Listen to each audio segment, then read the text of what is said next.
And we welcome you to the Diamond Discussions Podcast, Episode 1.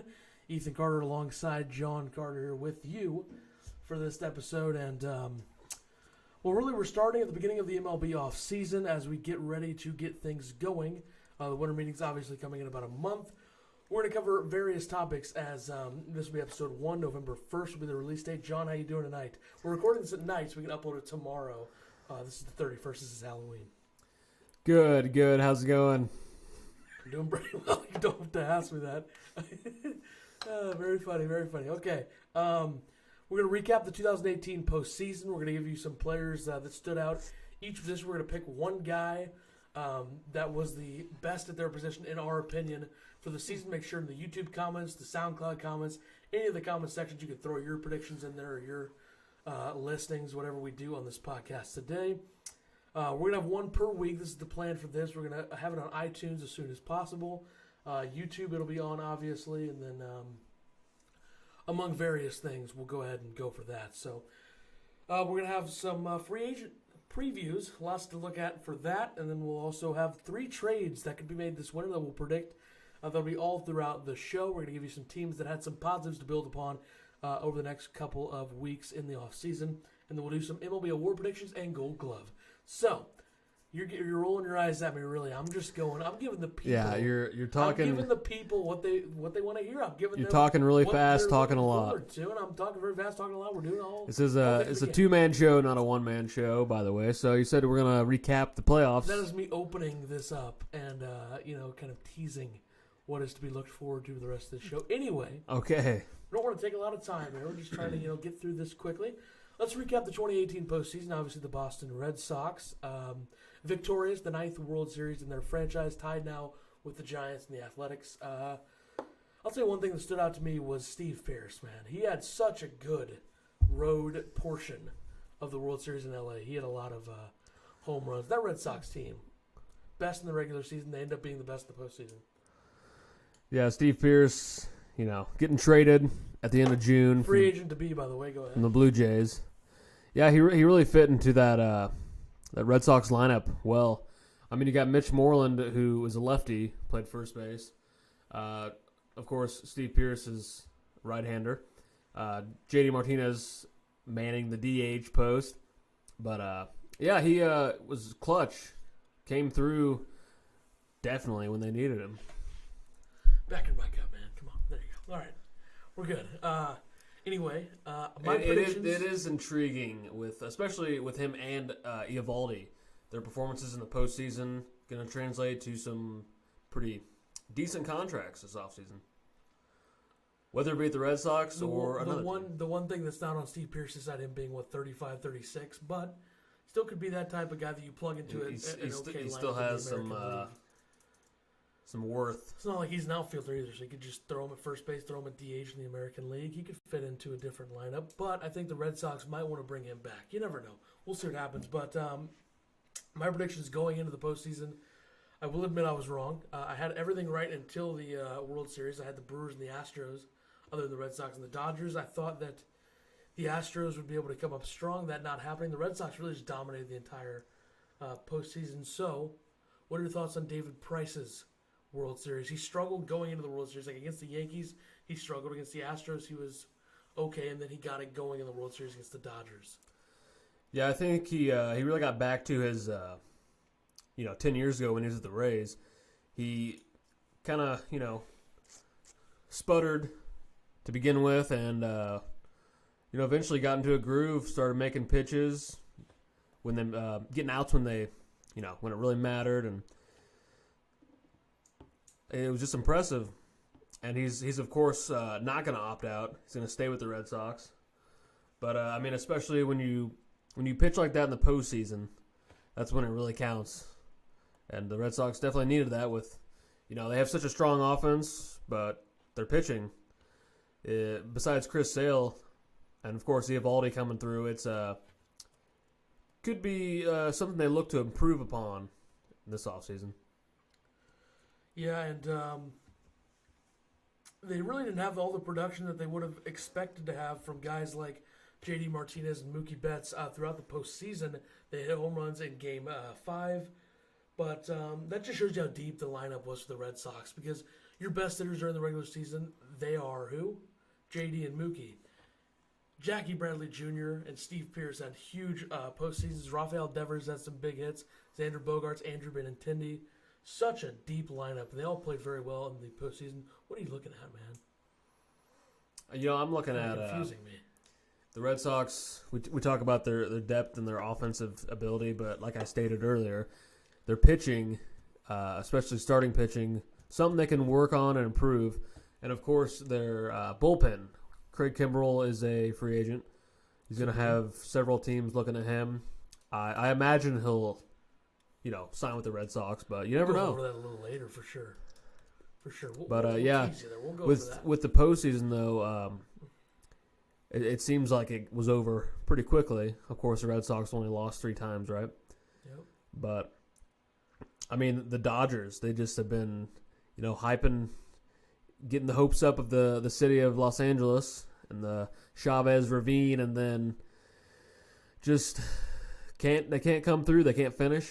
I mean, they had some clutch moments last year too, of course, but they're gonna have some work to do. I mean, every team's gonna have work to do in one way or another, but I think that one team that really, didn't really stand out, but still impressed, and who the Milwaukee Brewers. The Milwaukee Brewers, yes.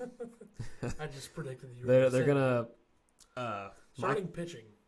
I'll tell you this: Brandon Woodruff came out of the bullpen a lot in those games when they were in the postseason. Hit a home run off Kershaw.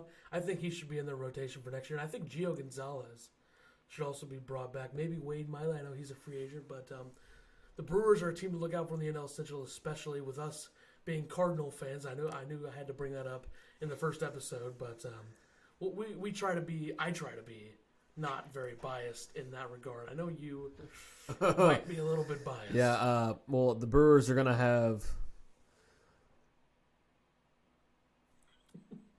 What are you going to say?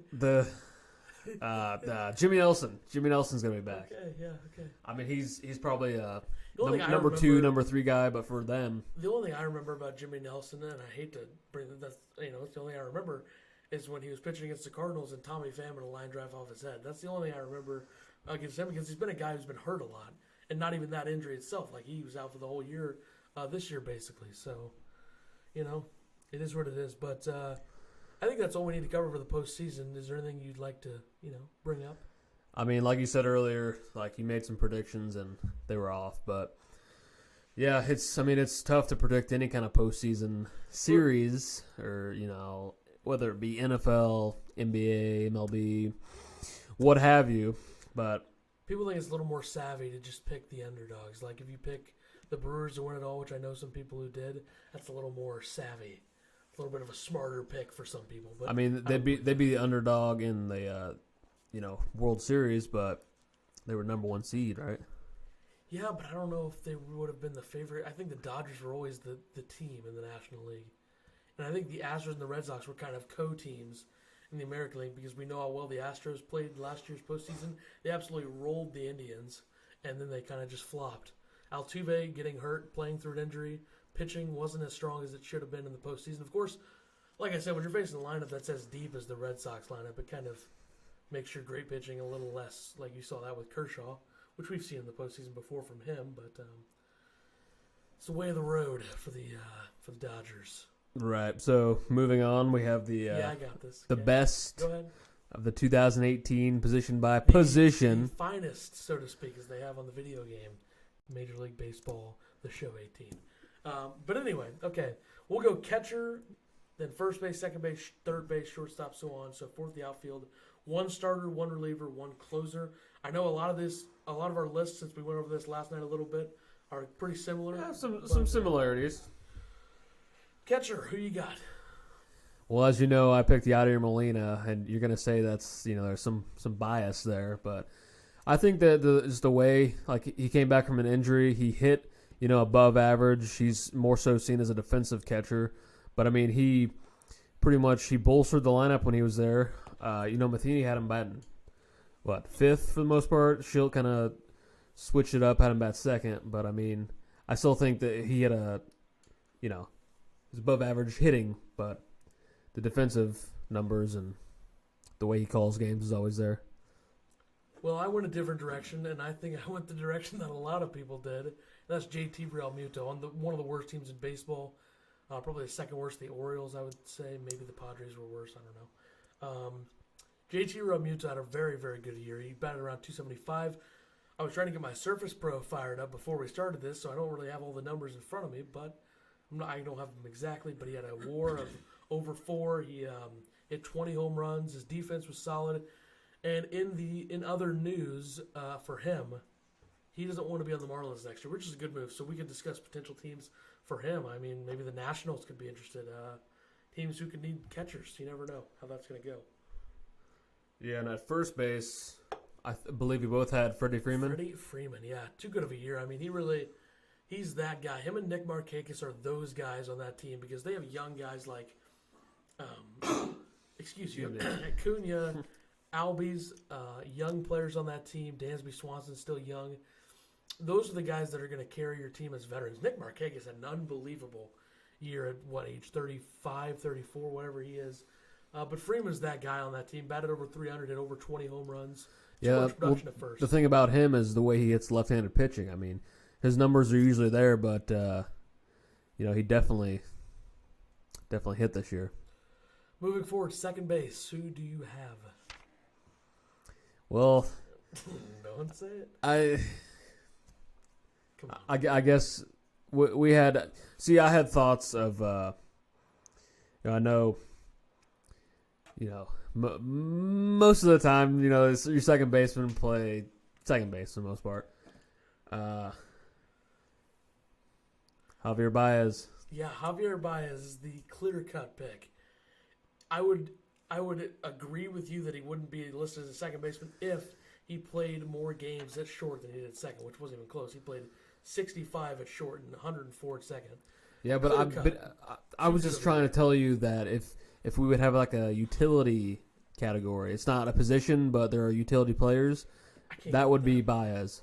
But okay, but who at second base is better, even if you consider not even close. His numbers were so good this year compared to Scooter Gennett had a good year, just not better than Baez. Yeah. Yeah, I mean, there's a whole lot to discuss on that aspect. Third base. But yeah, third base, Nolan Arenado. Good pick. We can both agree there. I had Alex Bregman. People can pretty much throw away the whole Coors adds to his here's hitting. What I'll say. It's 1A, 1B. I had Alex Bregman. I think he had a fantastic year in so many ways. Oh, you did have Bregman. Bregman's offensive numbers were. I kind of threw Coors into the factor a little bit. I'm not taking anything away from Arenado. I'm just saying that Bregman's numbers were close enough to the point where you could throw him ahead of Arenado because Bregman's also a very, very plus defender at third base. He's not Matt Chapman, Nolan Arenado level, but he's, Yeah, they do have a stat sort of to adjust for the Coors play, but I mean, still. Yeah, I mean, but Alex Bregman, he was a shortstop, right? Coming up, and had to move because of Carlos Correa, but I believe he played short a little bit when Correa was on the shelf. Yeah, in the later parts of the season.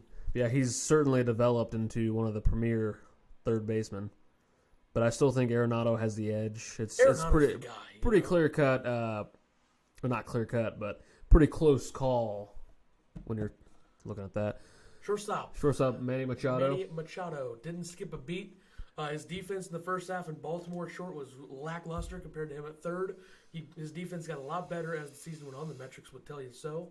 I'm talking to Brian Kinney here because he's obsessed with those. But just the hitting. His hitting was so good. Like, he didn't skip a beat. I mean, we're talking about the regular season, but in the postseason, he faltered a little bit. He still hit, but I think in the World Series is where he kind of slowed down. He was hitting home runs against Atlanta like it was nothing.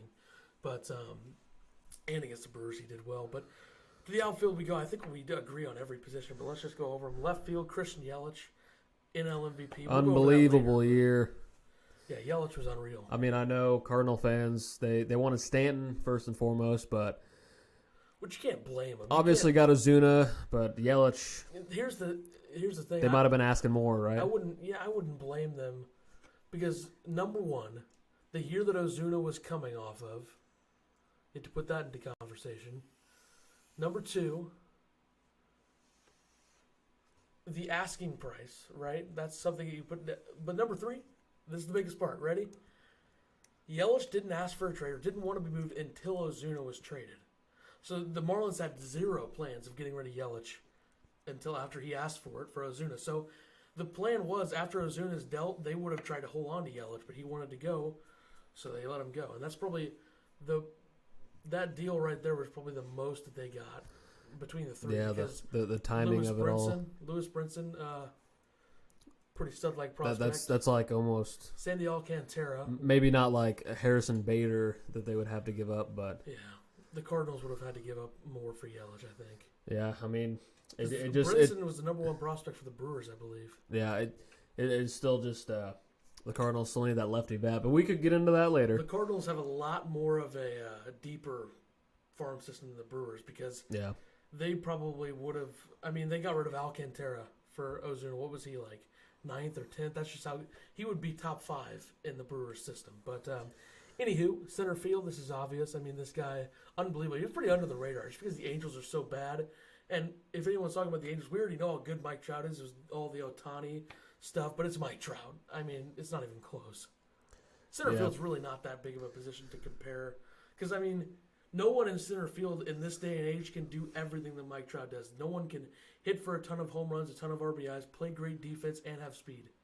I mean, like, the closest you're probably going to come is Lorenzo Cain. Blackman. Blackman, yeah. With the power and the... Cain has everything Trout has except for the power. Yeah. And Blackman has everything except for the defense and the even the arm strength, too. Trout's got a pretty good arm. Yeah. But, yeah, I mean, Mike Trout, I mean, there's not much you can say other than still the best player in baseball. Consistency, and he's had some injuries in the past few seasons.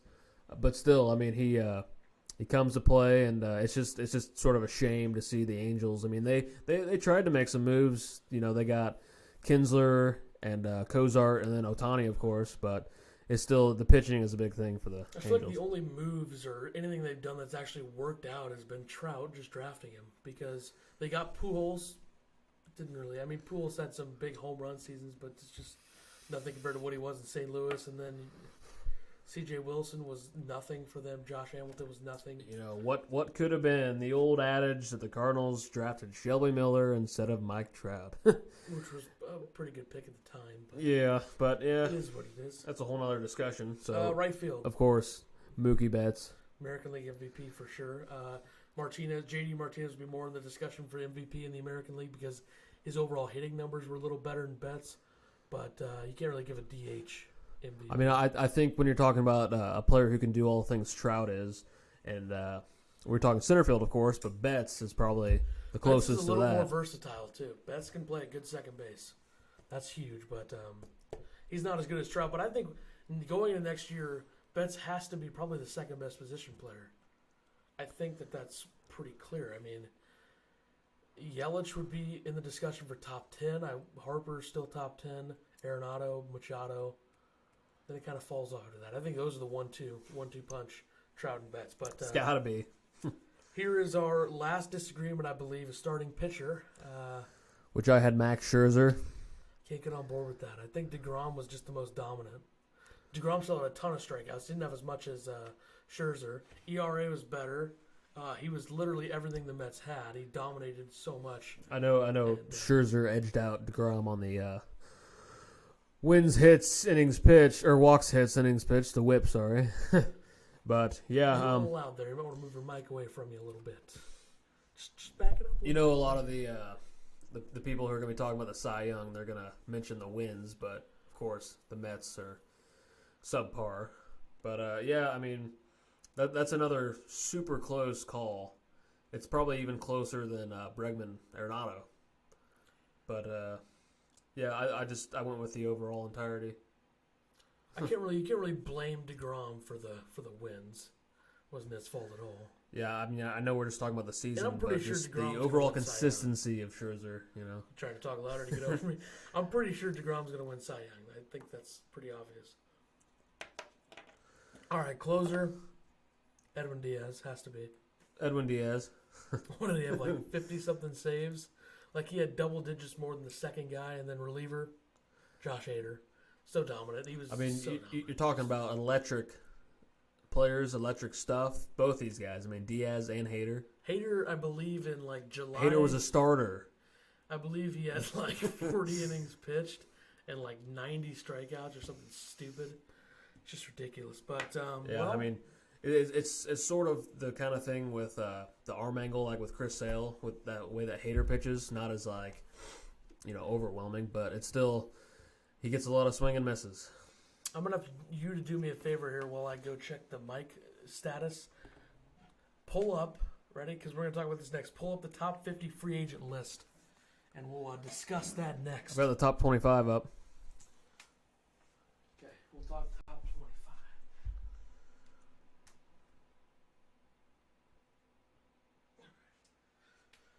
Good. I just wanted to make sure that we weren't like overwhelmingly loud where we'd have to re-record, which would suck. But we'll get that all twisted and figured out after. But okay, we're gonna make some small predictions. We're gonna overview the top 25 that you have and go from there. We'll go from 25 down. We'll talk about who could be interested, and let's just give a final prediction on each. We'll do early predictions because we'll have Hot Stove podcast where we just discuss a lot of stuff. But 25 down. Here we go. 25. So this is Jim Duquette, MLB columnist. Marwin Gonzalez is listed at 25. Utility player. For the Astros, yes. I think he could be a really big prize for a team. He's a good hitter. I mean, you saw in the playoffs, he had so many RBI situations where he came through for them and did a lot. Now, who does it say is interested? The Astros, Cubs, Indians, Angels. I would say that he stays with the Astros. I think the Astros need him back. Yeah, I mean, I couldn't see them getting rid of a guy like that, especially, I mean, they don't have a clear-cut left fielder or first baseman. I mean, I guess you could say Uriel at first. But, I mean, especially, yeah, if there's some sort of hole, I mean, they can put him in there. Who's number 24? 24, Daniel Murphy. I mean, he's listed as a first base / second baseman. Mainly plays second base, but you got the Cubs, Dodgers, Indians, Phillies. I mean, it's kind of a toss-up, I think, of where he's going to go. Well, here's the situation. I think if Dozier is gone from L.A. and they bring Machado back, you have Seager. Yeah. So do you get him and throw him at first and then throw Bellinger out in center field once and for all? But then you factor in Max Muncy. So I don't think that's a good move for the Dodgers. Moving over to the Phillies, if they lose out on Machado, that could be a guy they go to. Who else? Indians and Cubs.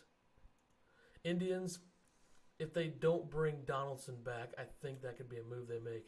Kipnis had a horrible year last year. You slot Jose Ramirez back over to third, then you bring in Murphy, and then the Cubs. I mean, you've almost got nowhere to put him on a consistent basis, unless Baez starts playing short full time. That's what would have to. I don't think Russell's ever going to play for the Cubs again, to be honest. Yeah, but you also have makes sense for the Cubs to bring you have him back. Ian Happ, and you still have Ben Zobrist, right, for the Cubs, because you got Rizzo at first, of course. It's really based on whether a team loses out on somebody or not. So I'm going to go and just say the Phillies, because I don't think they're going to get Machado, to be honest. I think Machado's staying in L.A., but we'll get to that later. 23, who you got? Josh Donaldson. Really? Speak of the devil. 23. That's a little weird. Yeah, we got Indians, Brewers, Braves, which I think the Cardinals might also be another team that's interested. I think they look more towards like Moustakas. I don't know. I would say that definitely I think that he will end up staying in Cleveland. I think that's a good fit. Yeah, I mean, especially with another team, trying to work out a deal for him. There's, of course, his injury-plagued seasons of the last I don't think he'll be worth very much. So, 22, who you got, or who does it have? 22, CC Sabathia. He's got Yankees, Angels. I think it's safe to say he's staying in New York. I mean, I can't really... Yeah, I mean, I couldn't really see him going anywhere else. I mean, this is probably going to be his last season, I would imagine. And if the Yankees don't bring him back and no one else is interested, if the Angels don't actually end up interested, maybe he's just gone. Yeah, because 21. if you're the Angels, you're going to be looking for young guys. So Yep, 21. Zach Britton. Interesting name there. He had a really, really good season in 2016. Got a lot of teams interested. Red Sox, Yankees, Cubs, Dodgers, A's, Astros, Padres. I mean, any team could use a left-handed reliever, especially if he can play the caliber that he played 2 seasons ago. I'm going to say Oakland brings him in. I think they could use a guy like that, and I think they're willing to spend a little bit of money on him as long as okay, here's the thing. If he wants way more than he's worth, Oakland's not going to get him. But I'm saying that because I think he'd be a good fit there, and I think he might be their cheapest lefty option with guys like Andrew Miller on the market and how expensive he could be. Definitely see him going to a different team because the Yankees, they have an influx, or I guess they had, at the end of the season, an influx of relievers. Chapman, of course, being the closer. They got Betances, Green. Among others. Yeah. Okay, 20, Andrew Miller. You got the Indians, Red Sox, A's, Dodgers, Padres. Sort of a theme here.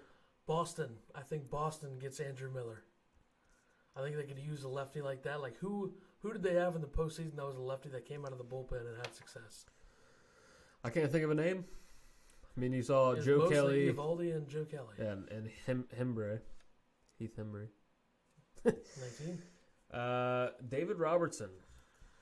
Yankees, A's, Nats, Indians, Cubs.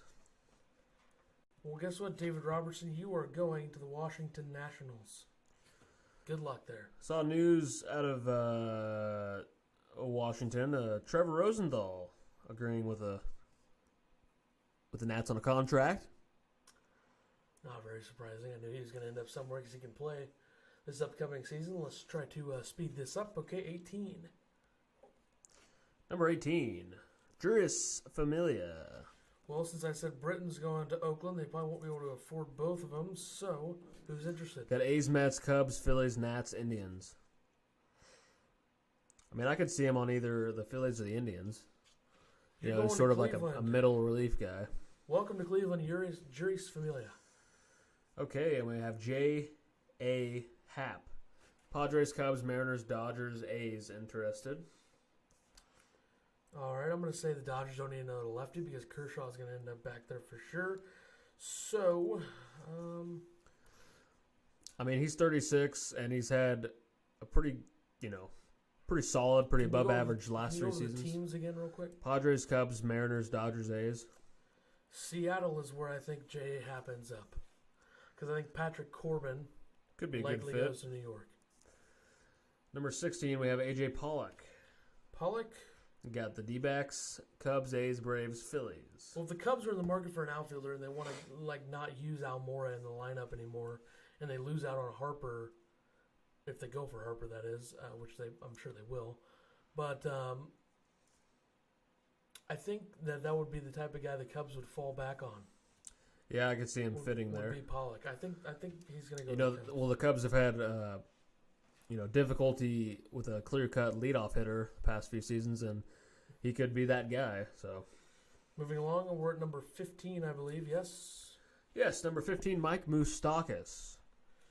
Interested teams: Cardinals, White Sox, Rangers, Braves, Brewers. I think that. That'd be a tough one because I think Milwaukee. he declined the 15-year mutual option, What do you think about but him going back to Milwaukee? I think it would be a fit. I think he stays in Milwaukee. I don't think Shaw's the guy. Shaw could always play second, even though that's might not be, the greatest thing long Whether term. you scope and RC up the middle. Hyunjin Ryu at 14. Dodgers, Padres, Mariners. I don't really see him going anywhere other than I think Los Angeles. if I have Seattle getting Happ, I don't think Ryu ends up in Seattle. So stick with the Dodgers. What are we at? 14, 13? 13, Charlie Morton. Astros, Mariners, Yankees, Mets, Braves. Interested. All right, I'm going to say. I think the stays in Astros. Houston. Yeah, I think the Astros. They want to hold on to him. Here's a little tidbit. You can follow me on Twitter at EDCFilms99. Real quick, I just wanted to say I tweeted like 3 years ago. I said Charlie Morton getting $10 million for 2 years with the Astros is a bad move for them.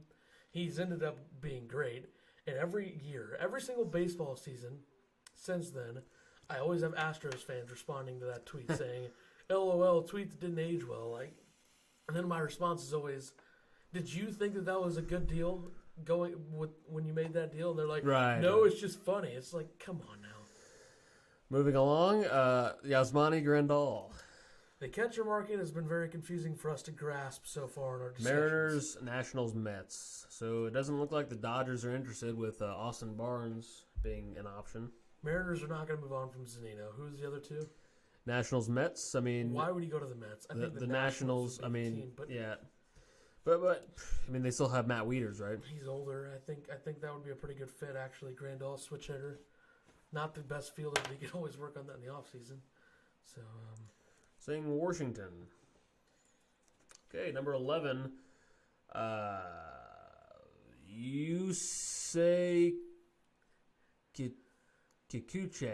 is he Japanese? I believe so. He's expected to be posted this offseason. I have no clue. Let's just move on. He's a left-handed pitcher, Japanese. No clue. Well, Rangers, Dodgers, Yankees, Mariners, Phillies, Padres. So it's not the scope of the Ohtani. I can't really. I don't know who that is. Another catcher for you, Wilson Ramos. I see. Ramos could be good going back to Washington, but if we have Grandal there, Would say he sticks in Tampa. interested. Who's interested? He's in Philly now. By the way, Rays, A's, Nationals, Mariners. I'm gonna say he goes back to Tampa Bay. He was traded there, I believe, at the deadline to the Phillies. Yeah, and the Rays had a pretty solid end of the year. I mean, they won like 90 games or 91. So Yeah, they ended up pretty well. 92, I believe it was. definitely a fit. Adam Ottavino, He's be a big reliever. I believe he's 31 or 32, but 33. Indians, Dodgers, Red Sox, A's, Nationals. So I don't know if the Rockies are not interested. But definitely would be a good pickup for any team that. So I'm going to say Boston loses Kimbrel or Kelly, and Ottavino ends up there. Yeah, that's a solid move. That would be. Eovaldi. Padres, That's a Red big Sox, guy. Braves. Padres, Red Sox, Braves. I think that. If I'm Boston, I want to bring it back. Yeah, Atlanta could be intriguing. I mean, the Red Sox, they have sort of they have depth at starting pitcher, but I think that They don't really have very many righties. consistency, yeah, I think that I'm going to say he stays there, but I wouldn't be surprised. I'm going to put he gets a good in parentheses contract. Atlanta potential. So I've already have 3 teams down for Boston. So I don't know. Nelson Cruz, I mean, this is kind of a I think Mariners, Seattle, A's, Rangers. Yeah, I think that he stays I think he stays put. the Mariners. Moving forward. Number 6, Dallas Keuchel. So he was a Cy Young a couple years ago. He's kind of fallen off since then, but he's still a solid pitcher. His ERA is going to be up in the 3.60 range or higher. What is he, 30, 31? 31, Astros, Nationals, Yankees, Dodgers, Mariners. I mean, Okay, we already have the Mariners getting out. The Dodgers don't need more lefties. I think he might stay in Houston. when you're thinking about the rotation, you got Verlander, Cole, and Morton so Kohlers far. won't be there next year, or he'll be hurt the whole year. So, yeah, I think I he could has see to him go there. staying in Houston. I think Houston brings it back. Moving along, where are we at? Number 5? Craig Kimbrell. This will be tough because I have no clue. Red Sox, Cubs, Indians, Braves, Phillies. I mean, all these teams are going to need bona fide closer pretty much. I mean, Cody Allen, I mean, he's still on the Indians, right? But the Indians, I mean, probably don't want to pass up an opportunity to get a guy the caliber of Craig Kimbrell. I'm going to say Philly gets Kimbrel. Because they have a lot of money, we know that. So we already have them getting Murphy and Kimbrel. I think they lose out on Harper and Machado despite the speculation. Michael Brantley. This is an interesting one. This could be like a Cardinal fallback plan if they don't get Harper, but I don't think he ends up in St. Louis. Indians, Yankees, Mariners, Giants. I think the Giants bring in Brantley. Giants Interesting. have been looking for outfielders. They are going to pursue Harper. I think a lot of teams' backup plan who need an outfielder, Brantley is their backup plan if they don't get Harper. I think the Giants are going to be aggressive. I don't think they land Harper because why would Harper want to go there? they're not going to be winning for a couple years. Don't want to waste those late 20s years. But I think Brantley goes to the Giants. Yeah, I mean, I think that, left field is kind of a question mark for the Indians without him, but you think they would want to re-sign him, but you never know. Number 3. Patrick Corbin. You got an influx of teams that are interested. Astros, Nationals, Yankees, Dodgers, Mariners, D-backs, and yes, the Yankees are the favorite, so to speak. I would say by far. I think the Yankees are definitely going to reel him in. Number 2, Bryce Harper. St. Louis, book it. Nationals, Dodgers, Cubs, Cardinals, Phillies interested. Here's the thing. Here's my theory as to why I think. I know, it's biased, whatever. The last 3 years, they've thrown money at David Price, they've thrown money at Jason Hayward, and Giancarlo Stanton. Why the hell do you not pass up an opportunity to get a 26-year-old right fielder who's a bona fide superstar, who's been an MVP before? He's 26. A lefty bat in that lineup. They have money. You don't want him to go to the Cubs. You don't want him to go to the Giants. You don't want him to stay in the NL if he's not going to go to St. Louis. Throw $400 million at him right now. I don't care. Do it right now. Go ahead. I mean, it is the most logical thing to happen. For them. Don't want him to go to the Cubs. You got money. You got You're not that gonna lose Fox another Sports guy. Midwest deal. You're not going to lose another guy to the Cubs. You need a let that lefty happen. bat. You got outfield depth, but this is Bryce Harper. It's not just any outfielder. I'm But going to be upset if they don't get Harper. I'm I mean, honest. it'll definitely intrigue the offseason. Machado. Manny Machado. You got Back Yankees, to LA Phillies, goes. Padres, Dodgers, White Sox, Marlins, which I don't know why the White Sox and Marlins would be. I mean, he is young, but the White Sox are going to be good in a few years. But Yeah, I think he goes back to LA. I mean, I think he's it a pretty makes good sense. fit on the Dodgers. I think they let Dozier go, and then they just throw Seager at second base, Machado at short, Turner at third. Or if Machado somehow agrees to play third again, they have Seager at short, Turner at second. So, or Muncy could play second, Turner at first. However they want to do that. But there you have it. Those are our free agent predictions. The winter meetings will be starting, and I believe teams can officially begin to move teams starting on Saturday. Moving forward, teams that stood out in 2018 and have positives to build on for next season. 2 from each division, or 2 from each league. Number 1 out of the AL, who do you think has positives to build upon? I mean, I think it's Tampa Bay. I think Tampa Bay and Oakland would be my teams that have positives to build on. With Tampa Bay, you have that huge Archer trade, which was so good for them. Like, Archer's not really... I think he's actually overrated a little bit. I think he's a good pitcher, but I think he's a little overrated. You get Austin Meadows, who's a premier outfield prospect. You still have Tommy Pham, who really finished the year strong there after getting traded from St. Louis. You have Still have Kiermaier. okay pitching to do with. I mean, you've got a sort of... Yeah, you got young guys. I think it's safe to say they were the most under the radar 90+ win team. I mean, you could see them try and make some offers to some big free agents, but we'll see. I'm sure they've got a nice plan in the works. Get young guys in there and see what happens, because that's a tough division right now. With Oakland, I have Britton going to Oakland. I think that'll be big for them. I think their bullpen will be good. Their rotation needs some work with Sean Manaea probably not playing next year. But they have one of the best third basemen in the league now with Matt Chapman. They have Jed Lowry. If they can bring him back, he's another big free agent that they need to bring back. They want to. It was in the news today that they want to do that. And, I think that they'll be another solid team. Steven Piscotty had a good year last year, and they got some pretty good pieces. I mean, Matt Olson, that right there, that first and third combination is the best defensive corner infield combo in the league by far. Yeah, and they still have other young guys that are going to be, Dustin Fowler is one of them. I know they've got a few more I can't think of right now. They're usually under the radar. Barreto. Yeah, they're usually under the radar. And don't they have Jorge Mateo too? Mm-hmm. Yeah, so. That was in the, who was that deal? The Yankees, right? Yeah, who did they trade? I can't think of it right now, but yes, exciting times in Oakland on the baseball side. He's good next year.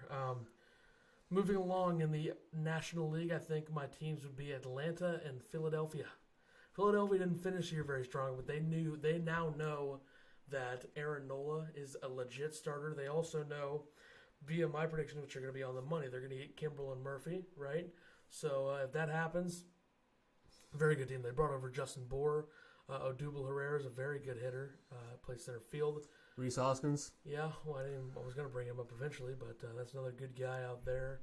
Nick Williams isn't bad. So they got the money. There. They got a young team. I mean, the NL East isn't the strongest There's another division. thing I'll say. Why not trade for JT Realmuto? If you're Houston or Philly, I have those seen are things the about two that. most logical teams that could bring in Realmuto. That would be huge for Philly's progress. In Atlanta, who expected them to win the division? We were all on the Nationals train. They were terrible somehow. Yeah, the Braves are really good, and they have a lot to build on as well. They have a lot of young pitchers coming up through the system. So, Atlanta and Philly, you agree? I would agree. All right, moving forward, 3 trades that could happen this offseason. I don't really have set teams in stone, but I'll bring up like 5 players that could be dealt. I'm not going to say Paul Goldschmidt, even though that could happen, or Zach Greinke. Those two could both easily be traded if Arizona is going a different direction. But the number one guy I bring up is Jose Abreu. He's almost 30, I believe, if he's not already. I'm not sure how much longer they're going to compete, or how much longer it's going to take for them to compete in Chicago. So I think that could be a guy they move. You agree, Jose Abreu? I think it would probably be smart for the White Sox since they have all those young guys, those top prospects that are going to be playing, and they're still a few seasons off. I mean, it's sort of thinking about who the teams that'll trade for him. Yeah, I can't really think of that. I wasn't really going to, I mean, they talked to the trade deadline this past season, the Yankees or Red Sox, but I don't know. I mean, Luke Voigt, I doubt he'll have as good a year next year as he did to end the season. the Red Sox, of course, have Pierce and Moreland. Next up, Scooter Gennett had a very good year last year in Cincinnati. I still couldn't believe that that the Brewers let him go. Yeah, that would be incredible in Milwaukee with how good they are. But I think Gennett's a guy the Reds can move on from, and then Kirby Yates for the Padres. Yeah, 2 guys who would definitely make impacts to contenders, of course. Castellanos, Detroit. Yeah. Very good year last year. Why not throw him over to that one team? Yeah. I can't think of a team off the top of my head. A team that needs a corner Atlanta? outfielder. Yeah, could be if they don't. Wait. You don't know. I don't think the Braves would be that aggressive with going after Harper. What was I thinking of? Hold on. Yeah, he can play third base. That's why I said Atlanta. He's actually a third baseman / outfielder, so Atlanta can make sense. Yeah, it does. Sonny Gray from the Yankees. He hasn't really worked out very well. I think he's definitely going to get traded. But the question is, of course, to who? Chicago Cubs, maybe. Could be an option. If they don't spend a lot of money, that could be a guy to fall back on. Okay, last 2 things of the show. This has been pretty long. So, award predictions, then we'll do Gold Glove. Just if you can pull up a Gold Glove nominee list real quick. It should be somewhere from Rawlings. We'll do that real quick, then we'll do the awards. We'll get on out of here. Make sure in the comment section below on every platform, or if you respond to our Twitter's @PodcastDiamond, by the way. But if you could do that, you could respond for us. That'd be great. And make sure to subscribe and follow all of our platforms. That was a quick plug while he looks that up. Let me get a drink of water.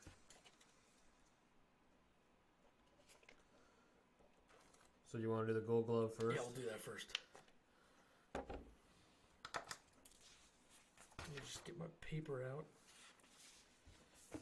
There we go. All right, here we go. Gold Glove.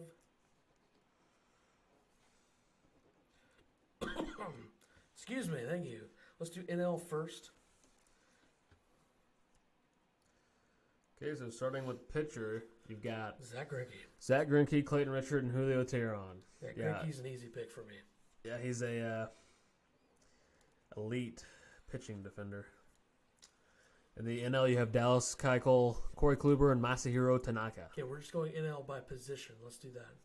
And Catcher, you have Yadier by the Molina. way, you said in the NL, Dallas Keuchel. So Sorry. it's the AL there, buddy. NL catchers, Yadier Molina, Manny Pena, and Buster Posey. Okay, Posey has played like 8 games at catcher, it seems like, in the last 2 years. So, yeah, I'm going to pick Molina. I don't think he'll have much of a competition with these voters. They don't know enough about Pena. It's going to be Molina. First base, Freddie Freeman, Anthony Rizzo, Joey Votto. Yeah, I think Rizzo is going to win this for sure. That's an easy pick. Second base, who you got, or who we got? Second base, Javier Baez, DJ LeMahieu, Colton Wong. I think Baez probably gets the nod. I mean, I think that the metrics tell us that Wong had quite a fantastic year defensively. of course you would say that. But I just think history helps a lot of these guys. And Baez. Okay, you got to stop with that. You got a Shortstop. Nick Ahmed, Brandon Crawford, Freddie Galvis. I have no idea how Crawford doesn't win. Yeah, I think he's going to win easily. Third base, don't even say him. It's Arenado. It's not even going to be close. Outfield. Rendon and Shaw. What are you doing? All right. Corey Dickerson, Duvall, Adam Duvall, Christian Yelich. This is left field. Yelich. I mean, I don't see them voting for, I just think history and the player. Like Duvall, come on. He didn't even play left field that much. Lorenzo Cain, Billy Hamilton, Ender Inciarte for center field. Cain is going to win that for sure. You don't think Billy Hamilton? I just think Cain is just too much of an outspoken, he's not outspoken, but like people for him. Right field, Jason Hayward, John Jay, Nick Markakis. Hayward's going to win that for sure, I think. He's almost always a clear-cut guy for Gold Glove. Moving forward. Pitchers for the AL, Dallas Keuchel, Corey Kluber, Masahiro Tanaka.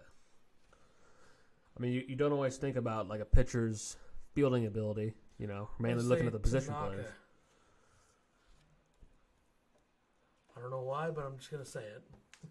Catcher in the AL, Yan Gomes, Martin Maldonado, Salvador Perez.